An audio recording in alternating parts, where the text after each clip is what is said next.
Welcome back to the Jungle Fever podcast. I'm Ethan Sargent. Aiden Crowley is alongside me. Episode number 41 of the show. We're getting close to a year. It's been a fun year of Bengals football, but we are getting to, in my opinion, one of the more intriguing times of the season or the calendar, I guess is the better way to phrase it. We've got the NFL scouting combine, which just went down over this past week in Indianapolis. Plenty of thoughts from there. We will hit on that later in the show. Free agency is just about, I think, 2 weeks from today, I believe, is Yeah. when the window Uh, opens. Wednesday, March 11th, officially. The Yeah, tampering so period so it'll be starts. actually a week from today will be that big Monday where you see like that's the day you want to turn on like Ian Rappaport and Adam Schefter, like all their Twitter notifications on, because that'll be the day where deals will be cranking in. We'll figure something out for next week. We'll do something interesting. But obviously we're going to discuss that. We'll get to that closer to the end of the show. But we have a couple big newsworthy things that we're going to start the show with. And the first off, woo, we don't have animations, but animation fireworks, There you flashing go. lights. Dalton Risner's back.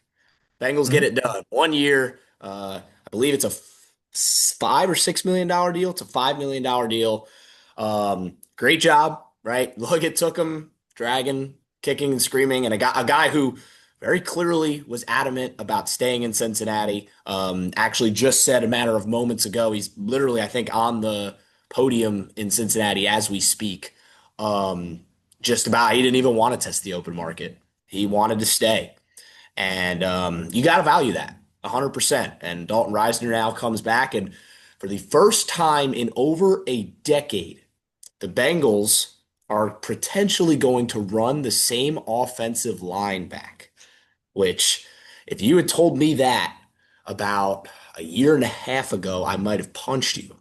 But now, but now it's a great thing. And this is, again, like we've said last year, I think last year the offensive line demonstrated growth over the course of the season, especially once Reisner pretty much locked down that left guard position.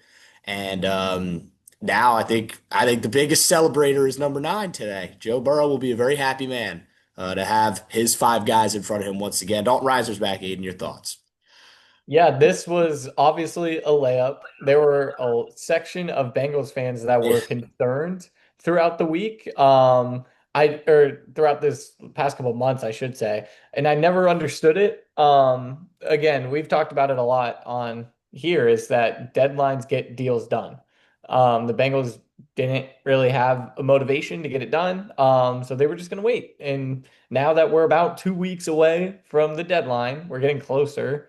They obviously don't want him to go anywhere. He doesn't want to go anywhere. It's like, okay, yeah, let's get this done real quick. So it was quick. It was easy from everything that I have read. And Reisner is known for about 2 days that this contract is going to be happening. And it was a layup in the sense that you want continuity on offense. The defense is going to get a massive, massive overhaul this offseason. So the less you have to worry about on offense, the better. Not to mention that this guy was picked up off the street and played probably his best season of football he has in his entire career. He was an instant impact guy once he became an everyday starter. And just somebody that, again, you just don't let walk out of your building, given the impact that he had not only on the field, but in the locker room. He seems like a very dynamic and happy person to be around and everything that we've seen. And he really enjoyed being next to Amarius Mims and Ted Karras, and it seemed like those guys vouched for him heavy, and it was Yes. just a no-brainer all the way around. Keep continuity, keep getting that line even better. That played like a top 10 unit to close the year, which is crazy to say. It was, again, like you said, this was a very simple thing. A lot of people like were freaking out that this wasn't going to happen. And me and you, for the most part, are relatively rational. And, we knew it was going to happen eventually. So it does. Good for the Bengals. Good for Dalton Risner. Pretty simple, cut and dry deal. You don't have to jump through hoops for this one. It's a great deal. And like I said, to have the continuity along that offensive line, it is a big time deal for Joe Burrow, for this offense to have continuity, to have the same 5 guys up front again. That's a good sign for this offense. Now, Do you find it obviously, a lot to interesting? come. Sorry. Not to cut you off. Do you find it Go ahead. interesting that it's 1 year versus two? Yeah, I mean, I think that might be again. I mean, Dalton Risner is what, 32 years old, 31. I believe so. It could be, maybe they check back in next year, right? And maybe they do a long extension. This is kind of what they've done with Ted Karras over the last couple of years, Mhm. right? Who's at a similar age point, right? So that could be the thinking behind it. But clearly, right, it was the numbers were pretty easy to figure out, and they were able to get all that done. So it'll be interesting to kind of see how they evaluate it potentially next year. But for now, right, that's a hopefully a February 2027 problem in the Super Bowl hangover, right? So He's they got 30, by some. the way. Yes. So about that age, right? So speaking of guys who are 30, Trey Hendrickson looks like his career in Cincinnati is over. It does not appear like the Bengals are going to utilize the tag and trade option. The franchise tag deadline, I believe, is either tomorrow or Wednesday. It's coming up. Um, it does not look like the Bengals are going to use that option. It does not look like the Bengals are going to use the franchise tag at all this year. If they don't tag Trey, they don't really have a reason to, which I think would be the first time in 3 seasons, 4 seasons that they haven't used the franchise tag. They tagged T, obviously, and then they did re-sign him. They franchise tagged Trey in the past. So this is it'll be nice to not have some franchise tag discourse for once. Uh, but yeah, it looks like Yes and Trey no. Yeah, Hendrickson. yes and no. This just feels like a massive waste of an I opportunity, in my I opinion. agree. Um, so Duke Tobin at the combine was asked about. I mean, the question was framed as how difficult are tag and trades to execute at the NFL level? Obviously, talking about Trey Hendrickson. So Duke, he didn't shy away. He mentioned Trey by name, and said that obviously it is extremely complicated. You have to find a suitor. You have to get the person who's being tagged to kind of sign along with it. You have to potentially work out an extension with that team. What does that look like? We know all that. We know how difficult it could be. That's also your job, is to figure that sort of stuff out. And when, again, this is just another example of the Bengals not maximizing the talent and the assets that you have before you. Trey Hendrickson's going to hit free agency as the top overall player in free agency. He is going to get a bag. And I can guarantee you there are certain teams that did not want to be in a bidding war for him and his talents, and obviously having to go up against different teams. And how do you kind of lock that down? You trade for him, you give up assets for him so that you don't have to compete against other teams. And for the Bengals to just refuse that is extremely interesting to me. It obviously is just a headache that I guess they didn't want. I just feel like it's a misstep in my opinion. I mean, yeah, it's you know, I'm kind of over it, the whole saga. Like I think, obviously, right, Trey Hendrickson's a good football player, great football player. He will make, like you said, a lot of money on the open market. There are a lot of, hawks swirling. He will definitely make himself a nice chunk of change here in about a week or so. But I think that when you look, obviously the Bengals will be expecting a comp pick to come of this eventually if Hendrickson plays to the level. I'm not, no, Sorry, I'm not not to cut you off, vouching. but that's not so. So a comp pick in this situation would only actualize, if I understand this correctly, will only actualize if the Bengals don't plan on spending a lot of money and signing external free agents on the You defensive might be side of right. the ball. You might be I right. hope that's not their plan. I hope that's not their plan to sit there. If the Bengals are actually competent and want to do what they want to do this offseason, what they want to walk the talk, um, then there's no comp pick that's going to come because there's going to be external free agent signings. And so in that case, you do not get one, from my understanding. I'm sorry, not to cut you No, off. I think you're right. I I don't know. I think they should tag and trade it. And we talked about it a few weeks ago when we did our mock off-season episode. But I just, I think that they've just hit an impasse and I think they just want it over with, to be honest. I'm not agreeing with this. I'm just saying that's kind of where I think it's at. And obviously I wish Trey Hendrickson all the best. He was a fantastic football player for this team, I think over the last 5 years, was fourth in the NFL in sacks, only behind like Garrett, Watt, Crosby, really. Mhm. So yeah, that's elite company. And now the onus of that is going to go on a very young, very unproven group of edge rushers for the Bengals. Um, Miles Murphy. We'll see if Joseph Osai comes back. It's probably about a coin flip. Obviously, Shamar Stewart. Some of these other younger players as well. They got a heavy check to cash this upcoming year. They're going to need those guys to make some big steps forward. So obviously, that's probably a discussion for post off season because I'm sure the Bengals will make some corresponding moves, whether it's the draft or free agency, which I guess takes us to our next segment here. I guess we'll start with the scouting combine first, Yeah, since I'm that will, curious though with this yeah, move, does that put the Bengals more in line to take an edge at 10? maybe. I again, and I hope and I pray that you do not walk into the NFL draft with a bunch of needs still. You do not draft for needs. We had that conversation last time. So I Yes. hope it's And not the case, but a move like this swings that pendulum my with the way. new salary cap getting announced, which was, I believe, on like Wednesday of last week, the Bengals have now about 60 something million dollars in cap space at the moment.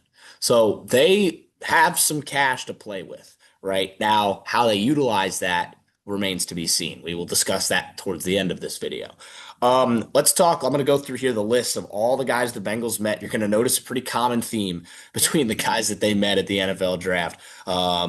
Miami defensive lineman Ruben Bain Jr., Ohio State linebacker Sonny Styles, what a combine he had. Texas Tech edge David Bailey, Ole Miss defensive tackle Xavier Harris, Clemson defensive tackle Peter Woods, Ohio State defensive tackle Caden McDonald, Tennessee cornerback Jermod McCoy, Clemson's cornerback Avion Terrell, younger brother of AJ over in Atlanta, South Carolina safety Jalen Kilgore, Cincinnati tight end Joe Royer, Penn State defensive tackle Zane Durant, Ohio State safety Caleb Downs, LSU cornerback Mansour Delane, Cincinnati defensive tackle, the Godfather, Dante Corleone, Baylor quarterback Sawyer Robertson, Penn State edge Denai Dennis Sutton, another guy that had a very good combine, and Florida defensive tackle Caleb Banks, who measured like a behemoth at the NFL combine.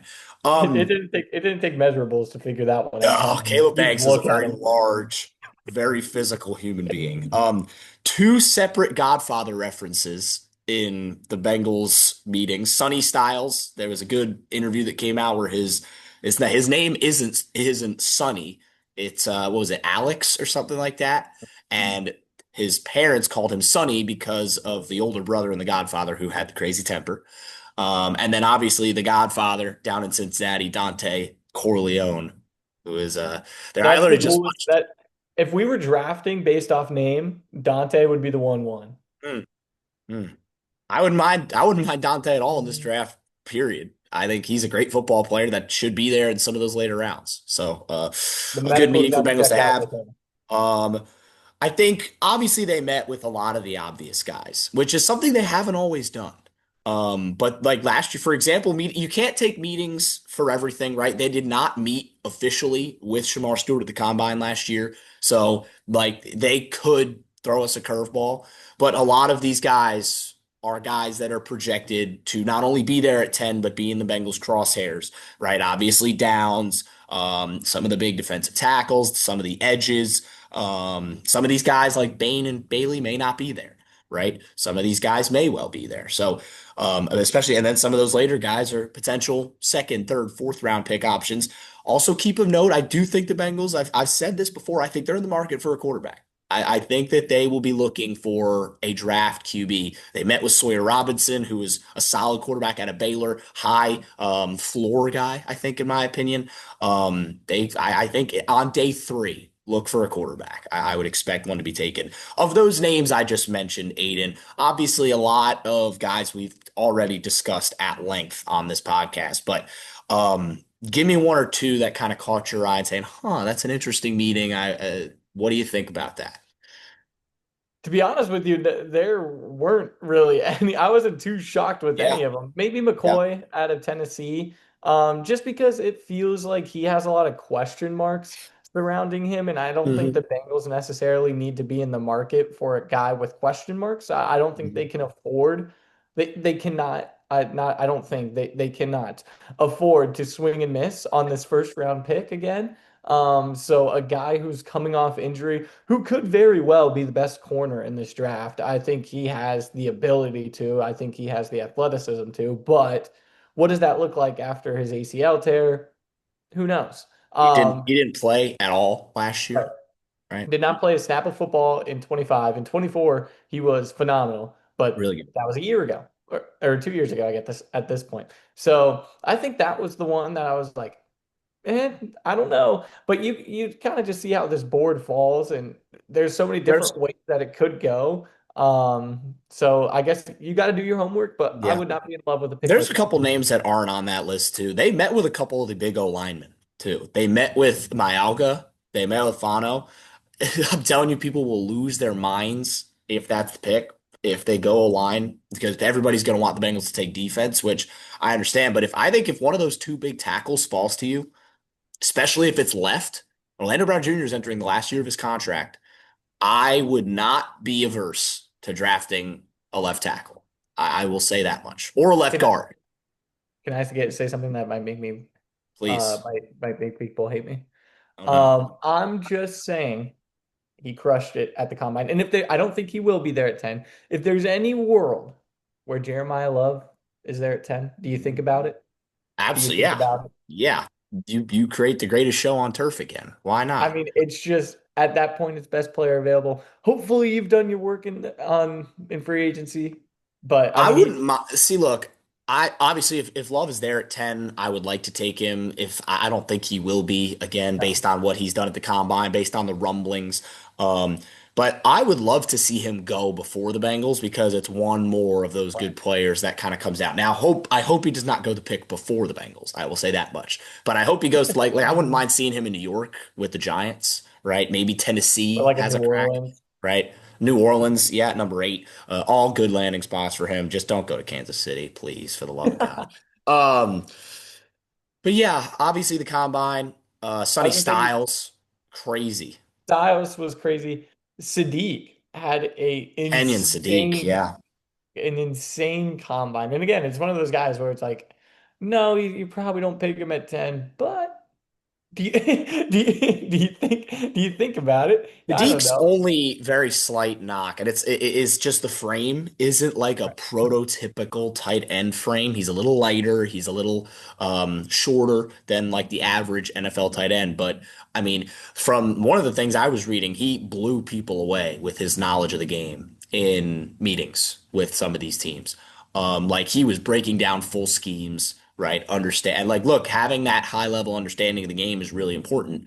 And I think, especially with the Bengals scheme that they run, having a tight end like that could be another game changer. So, yeah, I wouldn't rule it out either. I would put that one a little lower as a possibility than maybe some of these Much other lower, guys. hopefully. But again, I do think right now, predominantly, they'd go defense. I think in terms, obviously, we're still about a month and a half out from the NFL draft, but um, I think in terms of like rankings right now, I think Downs is probably one. I think. Man, the way that combine went, I'd be surprised if he's there at this point, but Sonny Styles would be a phenomenal pick at 10. I mean, the testing for this guy was off the charts good. I think he's the biggest riser. I mean, I don't know how. Because he was probably projected around like 7 or so to the Commanders. And I think he probably jumps himself into that. I don't know, maybe Arizona thinks about him at 3. We're about to see how high an off-ball linebacker prospect can Yep. truly go. Because positional value-wise, Hmm. he's not Talk high up. about it with Downs. It's Yeah. the same conversation as Caleb Downs, whereas like, yes, this guy, for all intents and purposes, seems like a guy who's just a home run, going to be plug and play, forget about it kind of guy, maybe potentially an all pro kind of ceiling, right? Um, However, he plays a position that isn't necessarily valued by NFL GMs. So Hmm. that's the conversation. We'll see. But man, he's a freak in every sense of the word. Yep. Yep. And no, he tore it up at the combine. I believe the highest relative athletic score in linebacker history to this date. And then Arvell Reese wasn't too far behind him. So yeah, Ohio State just had superhumans at linebacker this year, and they lost to Miami. So, um, Who also had superhumans on their who side. also had a couple superhumans on their side, absolutely. Um, I think there's a couple different like right now I'm not really like I don't have my heart set on a specific player. Obviously, I'd love Downs, I'd love Styles. There's a few guys that I really would love. But I don't think the way just the where the Bengals are right now and the way that the board is looking and the teams that are above them and their needs very early, I think, to kind of and again, I hate doing this exercise now is very difficult because the Bengals are going to they're going to do stuff next week, right? As much as we may not believe it, I do think they're going to sign a couple of players, right? And that may well change what their needs are. Now, we've had this discussion umpteen times where you don't need to necessarily shoehorn yourself into a draft selection. Another guy that had a great week that we didn't talk about, another Oregon Duck, is Dylan Thieneman, the back end safety transfer from Purdue. That could be another guy the Bengals may look at, whether that's at 10, whether that's I feel like Thieneman's a first round pick based on the buzz and based on the way he Like tested, mid probably late late first. first, mid, maybe even mid first. So you know, looking at that, and then, like you said, positional value, right? Safeties and linebackers, which are two big needs for the Bengals, aren't quite at the same level in terms of value at 10 than maybe an O lineman or a corner or a receiver, even though we know the Bengals won't go there, right? So, um, Carnell Tate, Jordan Tyson, who I don't know if he tested, but I think some of those guys look for them to go ahead of the Bengals, right? And then maybe some of the rumors is that there could be some quarterback buzz, right? And that always kind of happens, it feels like, right? That's probably a little bit of agent Oh, work. yeah. Obviously, we know Mendoza is going to go 1-1, but will a Ty Simpson potentially sneak into that top 10? Will somebody pull the trigger? Seems like he's the guy with the most QB2 buzz at the moment. The kid from North Dakota is getting some QB2 buzz, Cole Payton. Um, I don't know if you want to draft a quarterback from North Dakota after what happened with the last one who went in the top three. Um, We're still waiting on the Trey Lance renaissance to we happen. are, hey, It hey, just seems like Don't let Herbert get hurt.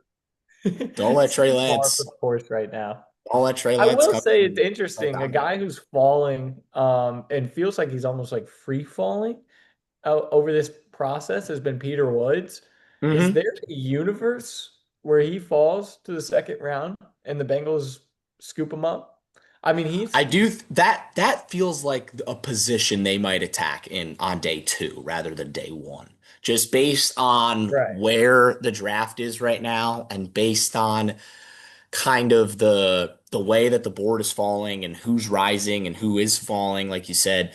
I'm not sure if Woods will be there at 41, but I think that that could be the position that they target with that 41st pick, whether like a Caleb Banks, who Caleb Banks is a very weird profile. I don't know how you kind of quantify him because the production was not there, to be frank, last year.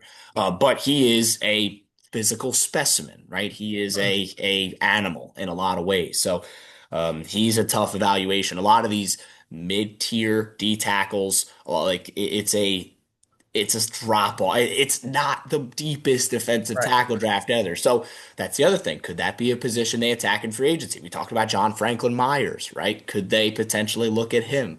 So that's the other thing, and that's where we'll our last part of discussion will be today is like where they go in free agency will very well determine a lot of the things that they end up doing in this draft. Some of these guys, right, are just good enough to get drafted wherever, but the Bengals need to be smarter, right? They're not going to trade first round picks. They're not going to do anything crazy, right? They're just going to try and get their best players, and they can't, like we've said, they can't shoehorn themselves into finding specific guys. So, yeah, a week from today, right? It's that barrage that starts at about noon on Monday, right? The legal tampering period opens, I believe, at like 4 o'clock on Wednesday, but obviously we pretty much know everything that's happened by then. Um, there's a few different things we could talk about in this. My sanity rides on Yeah. those couple days. Remember a couple years ago after the Super Bowl when the Bengals like opened with like two big deals off the like they went after Kappa, like It was literally the Kappa and first Bolson deal, and back then then, Karras just or like literally in the first 10 seconds of free agency. And I was like, whoa, we're moving different. Like, holy smokes. Um, you think it's back to hopefully 20, better than Marco Wilson Tuesday. There was the Tuesday of free agency. They did Literally, Slayton last year. quite literally, the only Yep. thing they did on that Tuesday was sign Marco Wilson. Who was the guy So they had the year before? It was yeah, recent. exactly. They just Yeah. re-signed Marco Wilson. That's all they did. So it can't be worse than that, right? You hope not. They have a lot. I mean, they had space last year. Don't let them con and fool you into I'd say thinking they that a didn't. lot. It can't be worse. They always seem to find a way. Um, so let's start. Obviously, we'll do something on Monday. We'll probably do some sort of live show. But next Monday, do the Bengals sign over under two players on Monday specifically? Hmm. Um, I'll probably play it safe and go under. I see one. I think it's probably a big splash, maybe. But I don't see them necessarily firing it off. I see them being consistent buyers, obviously. But I think it will just kind of like drip feed throughout that week, in my opinion. Yeah. I think I think there's going to be upwards of four or five bodies. Um, I think that they end up signing. So there's going to be a lot of looks, a lot of wacky things. I think that they'll sign at least one guy on the Monday. I don't think they'll leave us out barren like they did last year. Um, let's take a look at some You of tried to like you tried to fill time. This is hilarious. I will say, if you want a time filler, Joe Mixon, probably his days are numbered in Houston, I think former he's done. Bengal. The I don't know David what happened Montgomery there. trade is the nail in the coffin. It seems like he is probably going to be The rumors that I have seen about this injury that happened to him, right? He didn't play at all last year. Um, weird things, strange things. We know Mixon hasn't always been, let's just say, hasn't always been the straightest apple, right? But some very interesting rumors. I won't disclose because they're just rumors, and I don't want to spread incorrect things. But um, perhaps not the smartest things are happening. And yeah, his NFL career may well be done right now. David Montgomery's there in the backfield. Woody Marks was very good last year in relief. Nick Chubb is around. So, the husk uh, of Nick Chubb. yeah. So, no, I do. I wasn't quite fully timed just yet. I was pulling up the top free agency list because I do want your perspective on where some of these big guys go. We're going to zoom out a little bit. But I want to focus mostly on guys that are Bengals, I guess, focus. Let's start out. Trey Hendrickson. Where does he go? Oh, I I think there's a anytime very easy answer here. Really, anytime Yeah. you're talking stuff like this, it's like a Philadelphia always just seems to scoop guys like this up. I think, especially with them losing Jalen Phillips and potentially Nakobe Dean as well, it's like, what does Mhm. that look like on their defense? I think that makes a lot of sense. Where were you leaning? Indianapolis. I think it's very easy. Reconnect with Lou Anarumo. They have the space to get that done. They've expressed interest already, right, through a lot of channels.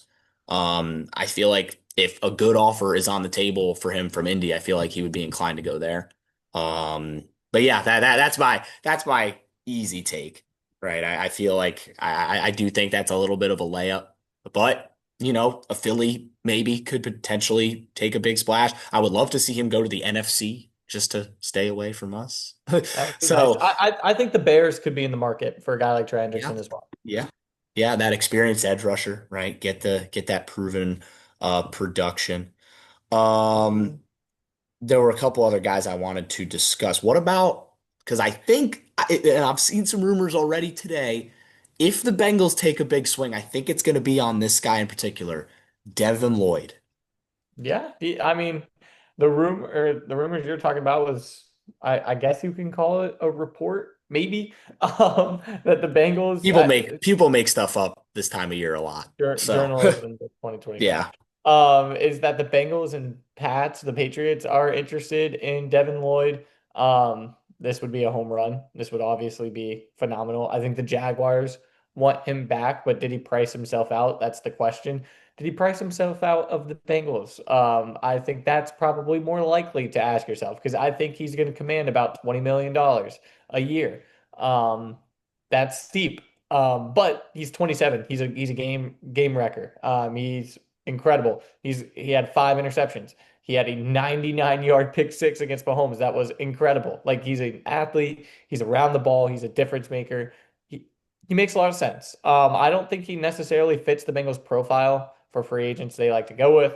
So New England, congrats. You just got an all pro. See, I've been banging the table for this guy. I said it in the mo I'm gonna put it out there now. I think the Bengals side Devin Lloyd. I think that that's the big swing. Now, there are a few caveats, of course. But I just like I feel like that's a big swing. Like you think about Yeah. what they did with Demetrius Knight last year, right? Where they had him come up to the line and like rush off the edge kind of weirdly, and it just didn't work because that's not Demetrius Knight. You know who could do that really well? Devin Lloyd, one of the better pass rushing linebackers in the NFL. So I think that fills a need. I don't have to see number 49 on the field anymore, which would be really cool. Um, I hear you. I hear you. They have an open starter spot at safety. And that feels like a lot more of a pressing need. And I do think the both.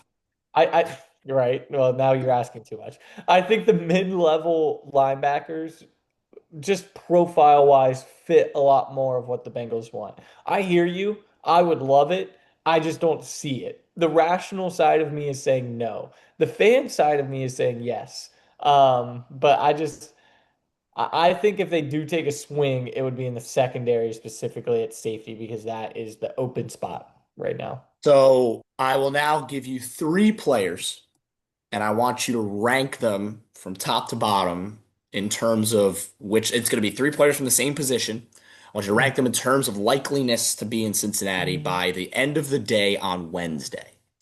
Brian Cook, Cam Curl, Nick Cross. Hmm.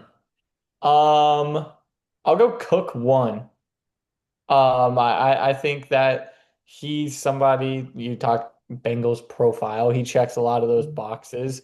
And then I would go Cross two. I think Cross fit wise fits really well in terms of scheme and the production that he brings. And then I'd go Curl three. I think Curl probably commands a little bit more money than the other two. I think. I don't know. I could be talking out of my butt there. But it seems like he might price himself out slightly of what the Bengals want. And I also think that LA doesn't necessarily want to see him walk, but I could be wrong. That's my ranking. That could be interesting, yeah. And then you talk about that for a couple, like Devin Lloyd. I'm sure Jacksonville will potentially look into bringing him back, right? I'm not sure. Like Jacksonville, I know doesn't have quite as much cap space as they have in past years, so um, we'll see. Give me just one bold prediction, something crazy or not so crazy. It's your bold prediction after all. Give me something for free Bengals related? agency. Yeah, you can do one of each. You can do wider and Bengals. We got some Okay. time. I'll go non-Bengals. The Jets franchise tag Brees Hall, and then Mhm. Kenneth Walker gets extremely overpaid.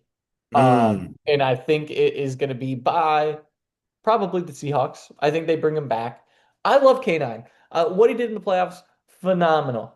Um, I just feel like in terms of the market for a running back, and I think if Brees Hall does get tagged, that means K9 is the best running back on the market. Someone's gonna overpay based off the production they see in the playoffs. So that's my, I guess, NFL free agency hot take. Let me think of an NFL free agency hot take. Um, for like the wider vision. I don't know. I know that a lot of tags are going to get used. I believe the Cowboys have already done it with Pickens. Brees Hall looks like he's going to get tagged, which I don't know how happy he'll be about that. We'll see. Um, I think um, Malik Willis might be the hottest name on the market right now, which Yeah, if I had I told you was that about to ask last you. year, I was about to ask you, where does he go? That can be your take. Where does he go? Plant your flag on the um, Malik Willis man, sweeps. there's a couple different places that I really think he could thrive.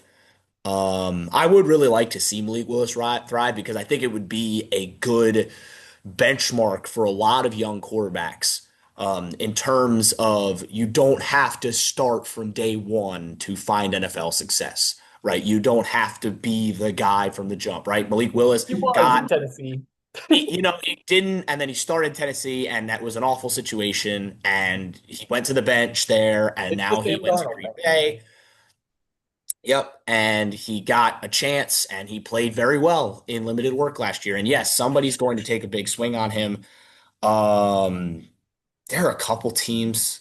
I think, what's the one? I mean, does Cleveland take a swing, right? Do they bring another quarterback into that room? Oh boy.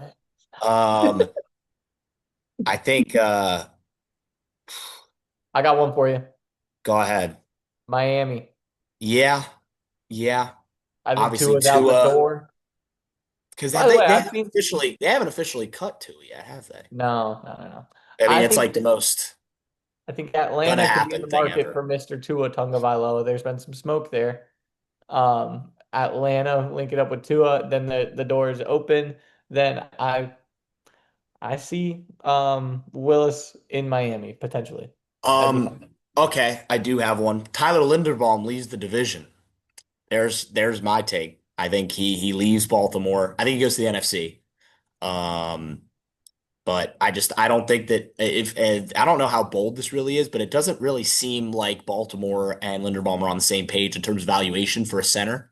And then Linderbaum's been great. Like this is not none of this is a knock on him, but it just seems like Baltimore and excuse me, Linderbaum are not quite on the same page in terms of valuation. So last thing, free agency, one player lock signing the Bengals make. The Bengals are going to sign X. Oh, if you would have asked me before today, I would have said Dalton Risner is a little cheap out. Yeah. Um, let's go Davis from New Orleans linebacker. Or Mm. am I making that up? Gosh, what's his first name? Oh, why am I blanking? Demario Davis. Demario. Yeah, Demario Davis. That's my lock. He's got the connection with some of the coaching staff. He's an old guy at caddy, as they describe that they want for these young linebackers. I think Demario Davis checks a lot of boxes. I wouldn't be surprised to see him in Cincinnati. Yeah, I think that's a very big possibility. There's a couple of guys I really want to say, but I can't. Lloyd is one of them. Um, Can't I'm gonna go guarantee. Cross. I think they signed Cross, Hmm. but we'll see. By the way, last very quick thing. It does appear like the Bengals are going to be put the pressure on in terms of signing both Turner and Hill to long-term extensions this offseason. That was a report from yesterday. So that's good news. Hopefully they can get on that, but that is a post-draft problem. They will talk about that later. So that'll do it for this week's edition of the Jungle Fever Pod. There may be some new Bengals to talk about next week. It'll be very exciting. We will discuss it on Monday. We'll do a little free agency special, talk a little bit about what's been going on, what we might see. So looking forward to that next Monday. But until then, I will see you guys next Monday. Free agency. We're going to have some fun. For Aiden, I've been Ethan saying so long. Have a good one.